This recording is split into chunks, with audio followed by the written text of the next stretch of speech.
Gilles Dumais, bonjour. Salut Marcel. On va parler de plusieurs aspects qui touchent la vie des gens stomisés, parce qu'il y a tout l'aspect psychologique aussi qui se cache derrière ça. Est-ce que ça t'est confié comme problème en tant que stomothérapeute? Souvent, les problèmes qu'on a, c'est les gens au niveau de la sexualité. Okay. Comment apprendre à vivre avec ça? C'est sûr, il y a une période de stress. Il y a aussi la période aussi de stress au niveau de la chirurgie, tout ça. Les premiers temps, il faut prendre le temps, c'est-à-dire de bien informer notre conjoint, leur montrer c'est quoi notre appareil aussi, je veux dire, qu'ils savent c'est quoi. Familiariser avec ça, et suite à ça, y aller graduellement. Faut pas sauter les étapes. Mais il y a moyen de revenir à une sexualité normale, j'imagine? Oui, c'est sûr qu'après une chirurgie, bon, il y a une période d'adaptation. Il y a aussi les gens, après la chirurgie, peuvent avoir de la radiothérapie, de la chimiothérapie. Fait que ça peut prendre des fois jusqu'à 2, 3, 4 mois, même plus, des fois avant d'avoir des rapports sexuels. Donc, on peut retrouver une sexualité normale, voilà qui va rassurer les gens stomisés. Ce n'est pas fini, ce n'est pas bloqué à vie à ce niveau-là. Pas du tout. Outre la sexualité, il y a le travail aussi. Un travailleur de la construction, un gars qui travaille manuel, qui est appelé à forcer, est-ce que à ce moment-là, ça le diminue ou s'il peut retrouver tous ses moyens? S'il n'y a pas de contre-indication du médecin, il n'y a aucune raison. C'est-à-dire, on peut travailler sa construction, on peut travailler dans un bureau, on peut faire n'importe quel métier. En général, après un certain temps, ils reprennent leur travail. C'est sûr qu'il y a la période d'adaptation comme dans tout. Je veux dire, à un moment donné, bon, le matériel qui existe, qu'on parlait dernièrement, le matériel qui existe aujourd'hui peut s'adapter sur n'importe quelle personne pour n'importe quel travail. Le sport, on parle de sport. Les gens, on le sait, ont tendance à vouloir, évidemment, garder la forme, aller au gym, tout ça.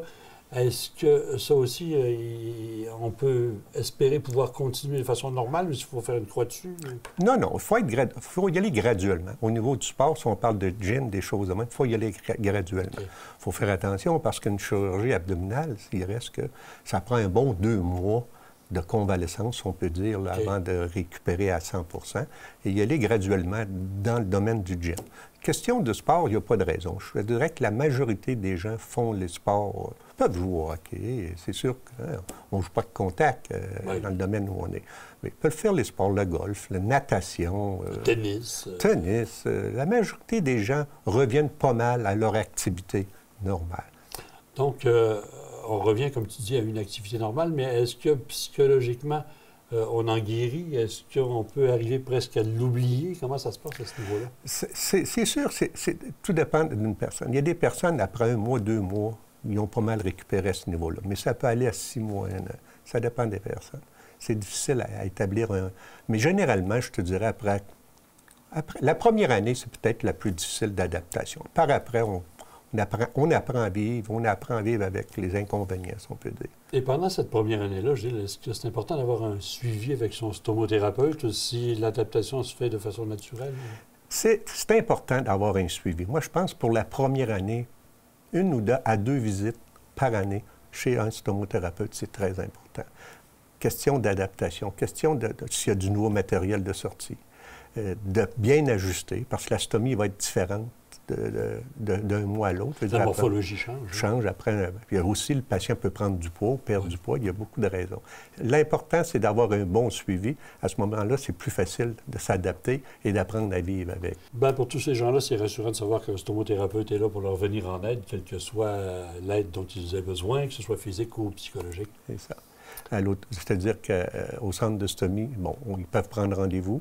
Le personnel au centre sont qualifiés pour répondre à bien des questions. Et suite à ça, c'est mieux. Ils veulent avoir un rendez-vous avec un stomothérapeute, on est disponible.